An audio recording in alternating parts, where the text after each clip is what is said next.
The Joe Rogan Experience.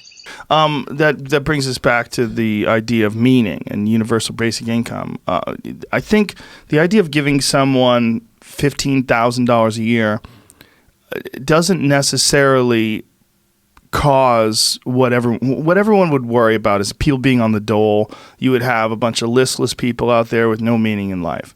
But the idea is that $15,000 a year, and I'm not necessarily sure I agree with this. I'm not even endorsing this. But that $15,000 a year would just provide you with the necessities to get by in life. It would give you food. It would give you shelter. Well, it's not going to stop at 15 because the moment people are like, I'm getting 15, like then people would demand more. Bernie Sanders would be on the I want 16, 17, $45,000 a year. These companies are too big. Yeah, that could happen. It doesn't stop. It just goes all the way to bankruptcy. The concern is the slide to socialism.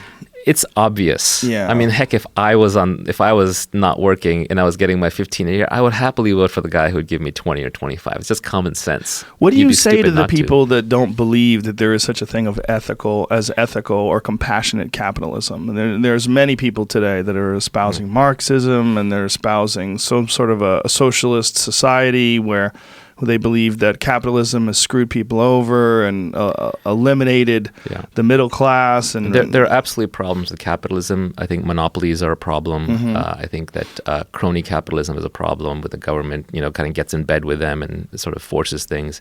I think the bankers have really, raped society, and the rest of us are suffering for it. Yeah, they've essentially taken huge risks where they privatize the gains and they socialize the losses. So when it fails, they basically get bailed out and bankrupt everybody else. So capitalism has gotten a really bad name. Let's talk about it as free exchange, free markets. Free markets and free exchange are intrinsic to humans. From when the first person started a fire and somebody came along with a deer and said, hey, if I cook my deer on your fire, I'll share some of it with you, right? So specialization of labor, we trade, that's built into the human species. Basic math comes from accounting, keeping track of debts and credits and so on. We need to be able to engage in free trade. The correct criticism of capitalism is when it does not provide equal opportunity. And so we should always strive to provide equal opportunity. But people confuse that with equal outcome. When you have equal outcome, that can only be enforced through violence because free people make different choices. And when they make different choices, they have different outcomes. And if you don't let them suffer the consequences of bad choices or reap the rewards from good choices, then you are forcibly redistributing through violence.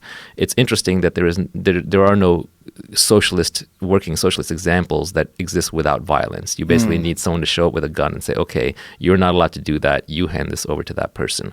So one of the reasons why I do this podcast is because I believe everybody can be wealthy. Everybody. It's not a zero-sum game. It is a positive-sum game. You create something brand new. You exchange it with me for something brand new I've created. There's higher utility for both of us. The sum of the value created is positive. It's not like status where it's like you're higher up, I'm lower down. You're president, so I must be vice president. You're a +1, I'm a -1, and has to cancel the zero. We should be all for playing positive-sum ethical games. The problem is because of these looters who have ruined capitalism's name, that then you get socialists coming in and saying, burn the whole system down. Right. You burn the whole system down, we end up like Venezuela or the former Soviet Union. You don't want to be a failed socialist states with emaciated teens hunting cats in the streets to eat, right? That's literally what happens in some of these places. So I think it's very important not to destroy the engine of progress that brought us here. Yeah, the idea that socialism just hasn't worked yet. That it needs to, we just need to do it right. If we do it right, we can. Have you ever had a debate? 100 million dead, and well, let's keep trying. All over the world, and every single time it's been implemented. Have you ever had a conversation with someone who's a socialist? Many times. Some of my better friends are socialists. Really? So we really get into it. Yeah. And what is there? I mean, does anyone have a compelling perspective at all? I think really socialism comes from the heart. Right? We all want to be socialist. Capitalism comes from the head because there are always cheaters in any system. Yes. And there's incentives in any system. So when you're young, if you're not a socialist, you have no heart. When you're older, if you're not a capitalist, you have no head, right? You haven't thought it through. So I understand where it comes from. I always liked Nassim Taleb's framing of this, where he said, with my family, I'm a communist. With my close friends, I'm a socialist.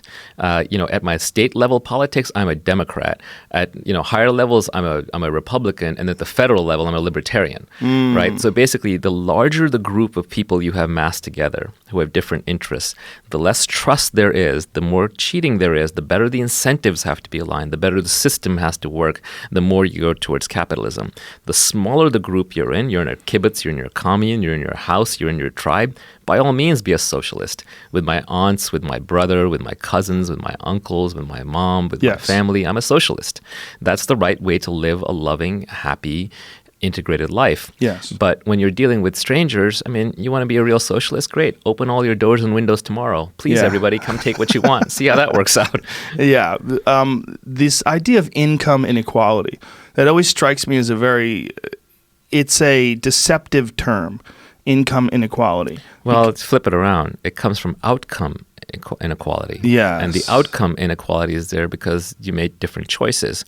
Now, again, going back, if it was because you didn't have the same opportunities, that's a problem. Yes. So society should always try to give people equal opportunities. So, for example, instead of basic income, what if we had a retraining program built into our basic social fabric, which said that every 4 years or every 6 years or whatever it is, maybe it's every 10, you can take 1 year out and we'll pay for you to go retrain completely. And you can go into any profession you like that has some earning power and output, hopefully a creative long-term profession, and you can re-educate yourself. That would be much better for society on all levels than basically just saying, now you're going to be the dole for the rest of your life. Yeah, you'd have to lead that horse to water and then make him drink. It requires people to put in some effort. Yes. But, we can't all just sit around. It's just not. Well, that's my perspective on income inequality. There's always effort inequality and thought inequality. There's just some people that are obsessed, and if those people become successful, it doesn't mean they stole from you. It just means that they put in the amount of energy and effort that's required to reach where they're at. And there's a lot of virtue signaling that goes on now where people say, well, it's because you're privileged. It's like, well, you know what the greatest privilege is? You're alive. 85% of humanity is dead. Yeah. So how privileged are you? Then you're living in the first world. Then you have 4 limbs, etc. So you can take that argument all the way. It's kind of a nonsense discussion.